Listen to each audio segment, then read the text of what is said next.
Hello everyone, Phil Tingley, day 54, 90-day video challenge. Um, things are going pretty good. Starting to feel pretty good. Voice almost back to normal. Started taking some Mucinex and another little allergy spray just to help clear my nose a little bit, or at least keep it from running everywhere. So I'm gonna try that for the week and see if that clears up everything. So far, I feel pretty good. Haven't had huge coughing fits today, so that's a good sign. I guess the Mucinex is like a 12-hour pill, so twice a day doing that, and hopefully that'll get the cough under control. The other allergy stuff, I stopped taking it because it wasn't helping any of that anymore. Anyway, the little allergy spray, just over-the-counter stuff, just to try to get the nose from stop running so much. The amount of stuff your sinuses produces is quite amazing. It's like, seriously, man. Like almost produce like a whole new body out of that at times. All right. Anyway, I had some stuff I was going to talk about earlier, but then I went to work and brain frazzled from there. Anyway, one of the things, I'm getting to this video a little bit late. It's almost midnight when I started. Kind of what one of the reasons why I'm getting to it late was responding to someone in my group, which I meant to try to do earlier or during this weekend too. I just didn't get around to it.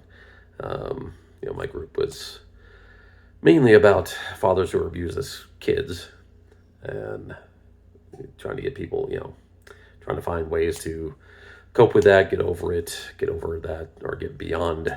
Not get over it, you're never going to really get over it, but get beyond those limitations that we placed upon ourselves from that time period. And, trying to get these fathers involved with each other, talking to each other and whatnot. One of the new people that joined my group recently, well, it wasn't abuse from his childhood. Is actually he's has abuse from his wife currently, and his wife is, from what he's describing, I have no idea what is completely true and what's going on exactly, but from what he said, his wife took off with one of his mutual friends between the two of them, but it was more his friend, and took everything financially, money wise, credit cards, whatnot, and vehicles, I guess, too, and left him and his two boys all alone, with nothing, pretty much. And he's been fighting to get, I guess, from I only know one little segment of the story, but I'm guessing that he was fighting to try to retain whatever financial side that he can, custody of his boys, whatnot. And some of the things I was trying to apply to back on that was some basic things of make sure first of all your kids are safe, and do what you can to keep them protected from the situation. I didn't go, my first marriage, there was no abuse involved with it, but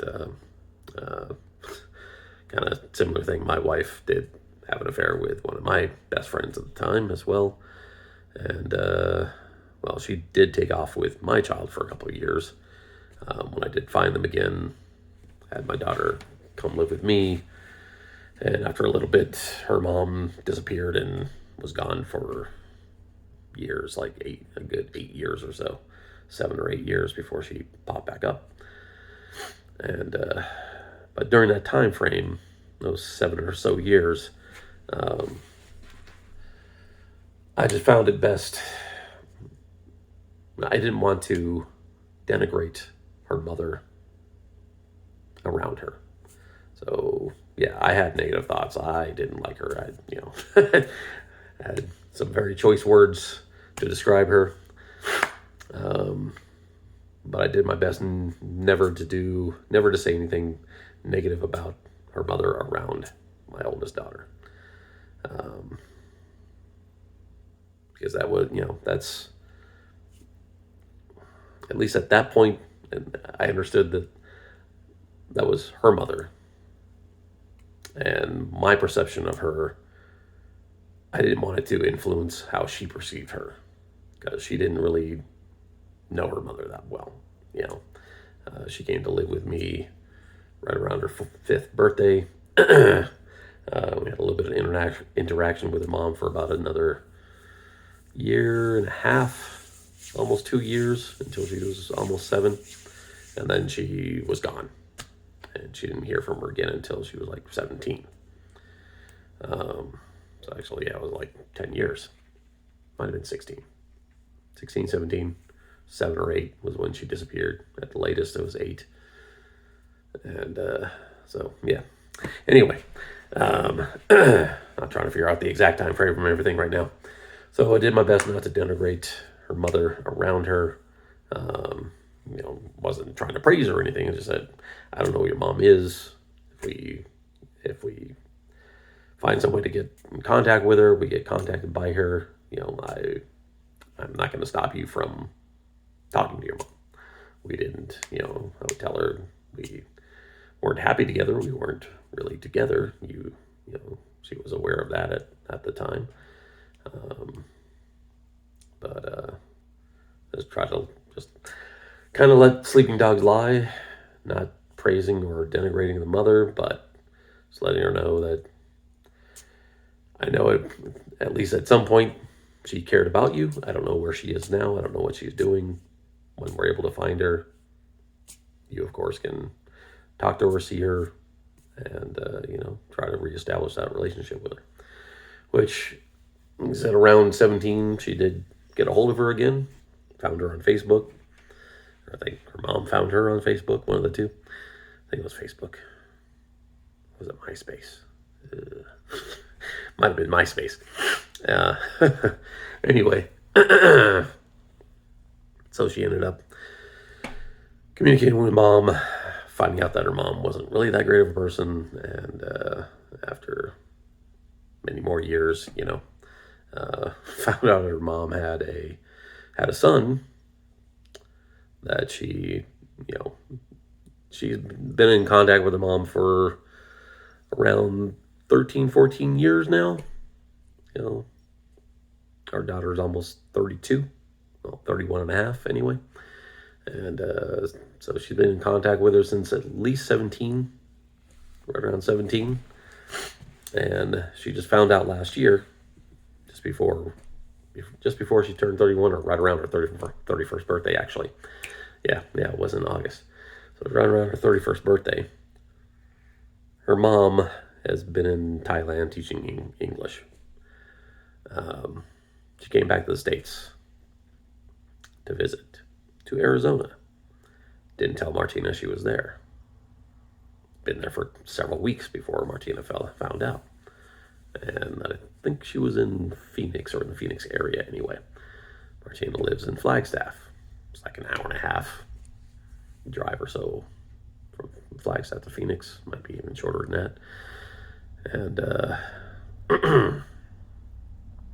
now, come to find out, the reason why she came back to Arizona, well, obviously it wasn't to see Martina, because she didn't even tell her that she had been there for after a couple of weeks, was to see her son, who I believe also had a birthday during August as well. And I want to say he was turning 21. Yeah, I want to say he was turning 21. And so that's why she was there in Arizona, was for his 21st birthday. Didn't even have the thought process, the little ounce of heart to even tell her daughter that she was in the same fucking state as she was. And, my Martina called me up and told me, and she was crying, and she just said, pretty much, I'm done with her. I did my best to love her, care for her, communicate with her, and I've finally come to the realization she is not a decent human being. And a little bit of me was like, yes, that's what I knew all along. Part of me is also sad now because her mother didn't need to be that way, and it's kind of sad that she is, or it is sad that she is, but I just have to be mindful that I let her discover that by herself. I didn't force it upon her, because I think if I tried to force that upon her, that would have just ended up more pushing her towards her mother. And that's that's what I was trying to that's what I was writing to this guy about in the group was, the first thing is to protect your kids, and try not to have any negative talk around the kids about her. Let them find things out on their own. I think he said one of them was 15, so he already has his own thought processes, his own ideas, and things like that at this point. And they're only gonna, as a teenager, he's already gonna be rebellious as it is, right? And if you start saying negative things about something, of course he's gonna think that it's positive. That's how teenagers work, right? Whatever you tell them, they think the opposite and want everything opposite of what you tell them, pretty much. So, the best thing I could tell them on that is just let them discover things on their own. Don't try to hinder or completely cut off communication between them. That's their mother. And then, other basic things, protect yourself legally make sure you have custody of the children, that, whatever you need to do to keep your family together. And that end of it, financially separate yourself from her, and then really after that is just try to live life as if she's not part of that life, and to not forget about her, but at least expunge the negative things that she may be trying to push into your life. And that's the part I'm at right now, is just, that's going to be the hardest thing, of course, is she's already been a huge part of his life, 2 children, obviously, and whatever is going on. And, it's just recommended for him to read The Power of Positive Thinking, move on from there, use those main phrases that Dr. Peel recommended using. I can do all things through Christ, which strengtheneth me. God is with me. God is helping me. God is guiding me. And then he modified the third phrase, if God is for me, who could be against me? Which is, if God is for us, who could be against us? But make it more personal. Bring it into yourself. And, hopefully I have something in there that can help him, and just stay a little bit more positive and try to get beyond, the devastating things that are going through his life right now. And just keep in mind that he's got 2 wonderful kids to look after, take care of. If someone is, whatever's going on with his wife, she's got to figure that out. If she's not gonna, if she can't work with him, she has to find some way to deal with whatever's in her life that's causing all these issues to come forth at this point. I just keep thinking back to some of the things Todd Campbell said at Insight. Maybe she has something locked in her mind that she thinks happened a certain way, and that's not really the way it happened. But she may think that he did something, acted in some way. I'm just thinking this, and she has it locked in her mind that such and such, XYZ happened, and that's not at all what happened.